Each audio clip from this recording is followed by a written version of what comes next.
네, 안녕하십니까. 저는 한국과학기술연구원과 고려대학교에서 박사과정 진행 중인 한동구라고 합니다.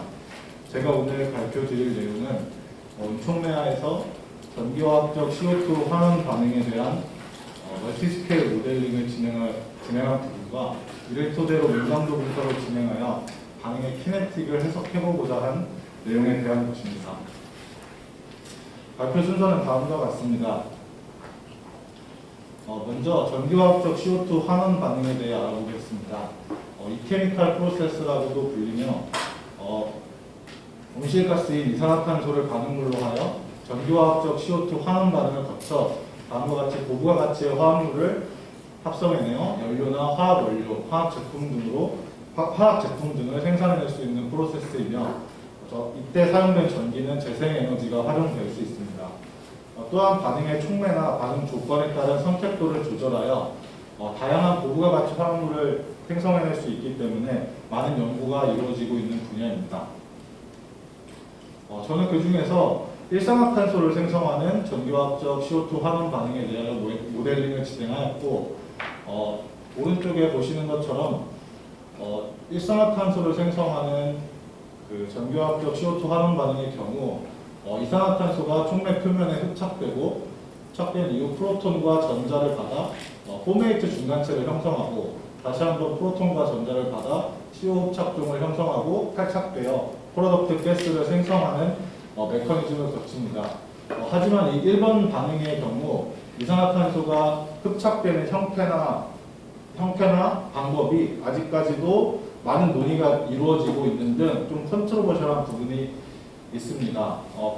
그럼에도 불구하고 대부분의 일산화탄소를 생성하는 반응에서 이 포메이트 중간체를 형성한다는 데는 대부분 컨센서스가 있기 때문에 저희 모델에서는 1번과 2번을 합친 반응과 그리고 3번, 4번 반응을 주요 반응식으로 이제 가정하고 모델링을 진행하였습니다. 다음은 실제 은총매 하에서 일산화탄소를 생성하는 전기화학적 CO2 환원 반응에 대한 실험 결과입니다. 여기서 보시는 것처럼 CO 생성에 대한 페러데이 에피션시나 커런트 덴시티가 포텐셜에 따라서 옵티멀한 값을 가지는 특정 트렌드를 가지는 것을 확인할 수 있습니다. 이는 전기화학 반응의 경우 일반적인 화학 반응과는 달리 이 포텐셜이 인가되는 포텐셜이 달라짐에 따라서 앞서 메커니즘에서 본 각각의 엘리멘터리 리액션들의 키네틱이 달라지기 때문입니다. 따라서 이를 실험적으로 규명하는 것이 매우 어렵기 때문에 저희는 멀티스케일 모델링을 통해서 실험값을 잘 피팅할 수 있게 모델을 구축하고 이후 밀감도 분석을 진행하여 다음과 같이 포텐셜 영역에 따라서 어떠한 반응들이 도미넌트해지는지를 규명해내고자 하였습니다. 다음은 모델링 파트입니다. 멀티스케일 모델의 기본적인 프레임워크입니다. 먼저 각각의 파트들을 간단히 살펴보면 DFT 계산을 통해서 촉매 표면에 대한 인포메이션과 기본적인 흡착종들의 액티브 사이트, 어드소션 에너지를 계산할 수 있고, 또한 흡착종들 사이의 상대적인 거리에 따른 페어 인터랙션 에너지 또한 계산하여 고려하였습니다. 이러한 에너제틱스들이 저희가 사용한 그래프 시뮬레티컬 KMC 시뮬레이션 프로그램에 매핑이 되게 되고, 그 이후에 이제 반응 표면에서 스토캐스틱하게 시뮬레이션이 진행되어 반응의 속도나 커버리지에 대한 정보를 얻을 수 있습니다. 또한 촉매 표면으로의 물질 공급은 CFD를 통해 계산을 하였고, 이 KMC와 CFD의 연동은 KMC에서 계산된 리액션 레이트 아웃풋을 CFD의 인풋으로 사용하여 계산을 진행하고, CFD에서 얻어진 아웃풋을 다시 KMC의 아웃풋인 촉매 표면의 농도를 KMC에 집어넣어서 이터레이티브하게 계산을 진행하였습니다. 그러나 이 과정에서 계산 시간이 너무 오래 걸린다는 점을 극복하기 위해서 서로게이트 모델을 도입하게 되었습니다. 이 부분에 대해서는 뒤에 조금 더 설명을 드리도록 하겠습니다.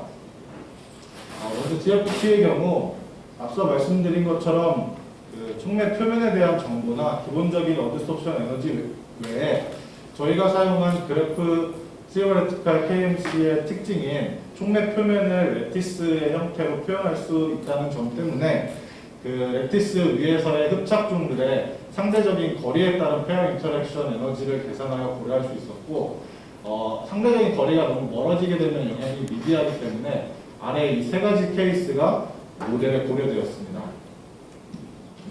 다음은 KMC 파트입니다. 저희가 사용한 그래프 스로티칼 KMC 시뮬레이션 프로그램은 UCL에서 개발한 제이크로스라는 오픈소스 시뮬레이션 패키지를 사용하였고, 앞서 말씀드린 레티스는 42x42 사이즈로 구성하였습니다. 그리고 레티스 위에서 일어나는 반응들은 촉매 반응의 키네틱이 일종의 확률로서 스토캐스틱하게 시뮬레이션 하게 됩니다. 이 가정한 반응의 경우 앞서 메커니즘에서도 설명드렸다시피 CO2가 프로톤과 전자를 만나 포메이트의 형태로 흡착되고, 그 다음에 포메이트 형태가 다시 프로톤과 전자를 받아 CO 흡착종을 형성하고, CO 흡착종이 떨어져서 CO 가스가 되는 이 세 가지 반응과 경쟁 반응인 HER 반응을 포함하여 토탈 6가지 반응을 가정하였습니다. 그 중에서 이렇게 프로톤과 전자가 관여한 4가지 반응과 프로덕트가 떨어져 나가는 탈착 반응 두 가지로 나눌 수 있고, 전자의 경우 로스코브 그룹에서 제안한 다음과 같은 포텐셜 디펜던트한 속도식을 사용하였고, 탈착 반응의 경우는 일반적인 아레니우스 속도식을 사용하여 키네틱을 계산하였습니다. 다음은 앞서 설명드린 것처럼 KMC와 CFD의 연동 부분입니다. 보시는 것처럼 반응 속도와 농도를 주고받으면서 이터레이티브하게 계산되는데, 이 과정에서 컴퓨테이셔널 로드가 너무 많이 걸려서 다음과 같이 서로게이트 모델을 도입하게 되었습니다. 서로게이트 모델은 CFD 모델을 대체하기 위해서 CFD 모델에서의 인풋들이 달라짐에 따라 아웃풋 농도를 정확하게 예측하도록 학습시킨 모델로서 그 결과를 디페러티브 플러스로 본 결과 에러가 아주 적은 에러로 CFD 계산을 대체할 수 있었고, 이를 통해 계산 속도를 많이 줄일 수 있었습니다. 다음은 실험 결과를 잘 피팅하기 위한 키네틱 파라미터의 최적화에 대한 부분입니다. 앞서 설명드린 것처럼 6가지 반응에 대해 가정을 하였고, 이 아까 프로톤이랑 전자가 관여하는 반응들의 경우에는 이렇게 포텐셜 디펜던트한 속도식을 사용하고, 탈착 반응의 경우는 아레니우스 속도식을 사용하여 이 6가지 반응에 대한 그 프리 익스포넨셜 팩터를 파라미터로 하여 시뮬레이션을 진행하였고, 실험값과 베이지안 최적화를 통해 잘 피팅하여서 멀티스케일 모델을 완성하였습니다. 다음은 결과입니다. 왼쪽 위에 보시는 그래프처럼 실제 실험 결과와 시뮬레이션 결과가 잘 피팅되는 것을 확인할 수 있습니다. 이게 로그 스케일인 이유는 앞서 이제 시간 관계상 다 설명을 드리지는 못했지만, 최적화 과정에서 전위가 아주 낮은 영역에서는 실제 커럼 덴시티의 절대적인 값이 너무 작아서 최적화하는 데 어려움이 있어서 웨이트를 주기 위해서 이제 로그를 취해서 최적화를 진행하였습니다. 아래 보시는 그림은 포텐셜에 따라서 레티스 표면의 그 흡착종들의 커버리지가 어떻게 변하는지에 대한 결과이고, 이것을 도식화한 것이 오른쪽 그림입니다.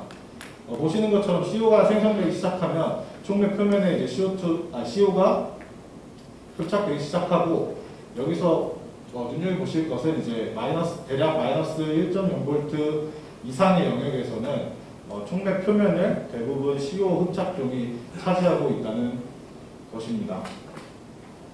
이후에 이제 민감도 분석을 진행하여서 실제 저희 모델의 시뮬레이션 결과가 다음과 같이 시뮬레이션의 그 평균값과 에러 레인지를 도시함으로써 실험 결과를 잘 설명할 수 있도록 모델이 완성되었구나를 확인하실 수 있고, 그를 통해 이제 민감도 분석을 진행하여 저희가 알아보고자 했던 이 전압이 달라짐에 따라 각각 엘리멘털리 리액션들의 영향력이 어떻게 달라지는지를 확인해 보았고, 그 결과 CO가 생성되기 시작하는 시점에는 CO2가 흡착되어 포메이트의 중간체를 형성하는 과정과 그 이후 모든 과정들이 영향을 미치는 것처럼 보였으나, 이제 본격적으로 CO가 시작되는 시점에는 포메이트 중간체를 형성하는 알론반이 가장 도미넌트한 것을 알 수 있었고, 앞서 보신 커버리지 결과에서도 확인할 수 있듯이 대략 마이너스 1.0V 이후에는 촉매 표면을 대부분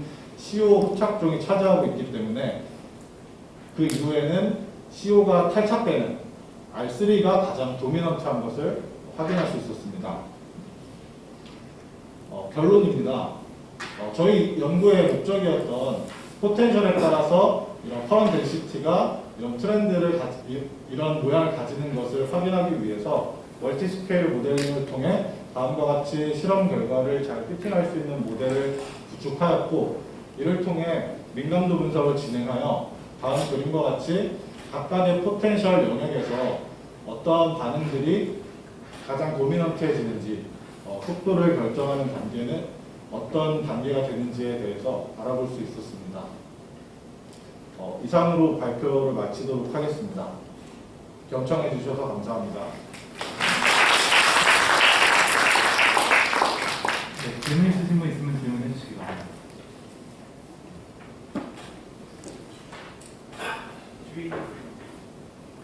네. 마이크가 없어. 크게 말씀해 주시면 될 것 같아요. 크게 말씀해 주시면. 마이크 있습니다.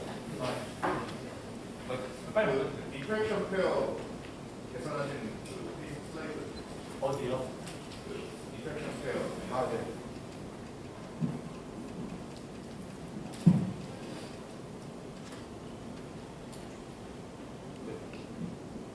네. 지금 여기 보시면은 1, 2, 3번 다 아마 거리를 늘려가면서 페어 에너지를 계산하려고 하신 것 같은데, 근데 3번 보면은 이게 셀 크기를 생각해 보면은 저 거리가 아니고 그 위쪽에 있는 그 거리의 인터랙션 페어가 개선되게 되잖아요. 그래서 그런 것 때문에 바이어스가 걸렸을 것 같은데, 이 점에 대해서 어떻게 생각하시는지. 제가 질문을 정확하게 이해한 게 맞는지는 모르겠지만, 이 거리가 이제 그 사이트가 하나 떨어져 있다의 개념이 아니라, 지금 여기는 이제 바로 근접한 위치라서 1번이라고 표현을 했고, 그 다음 떨어져 있는 위치가 그 다음 떨어져 있는 위치를 이제 3번으로 넘버링을 한 것입니다. 예를 들면 3번 같은 경우 2번보다 오히려 거리가 가까울 수 있거든요. 그 위에 CO2랑 아래랑 인터랙션을 하고 있기 때문에. 이런 것도 고려가 된 거지.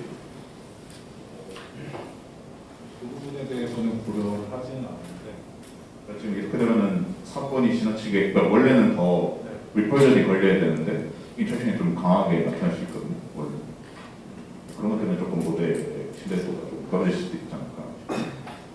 시간 관계상 다음 분께 질문 그 앞에 계시는 분한테 마이크 주시겠어요? Are you planning to ask a question?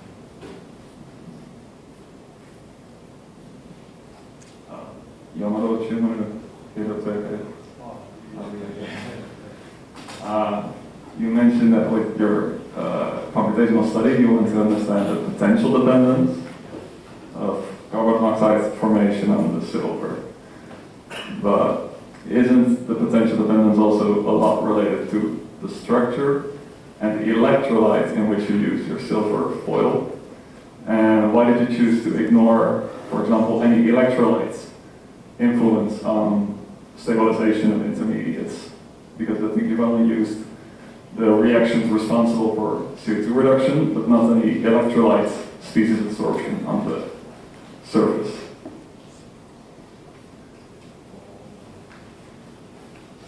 제가 질문을 또 잘 이해했는지는 잘 모르겠는데, 혹시 한국말로 답변을 드려도 될까요? 이거는 시간 관계상 그러면 다음번에 서로 이제 연락하겠습니다. 그럼 제가 따로 찾아뵙고 말씀드리도록 하겠습니다. 네, 다시 한번 발표해 주셔서 감사합니다.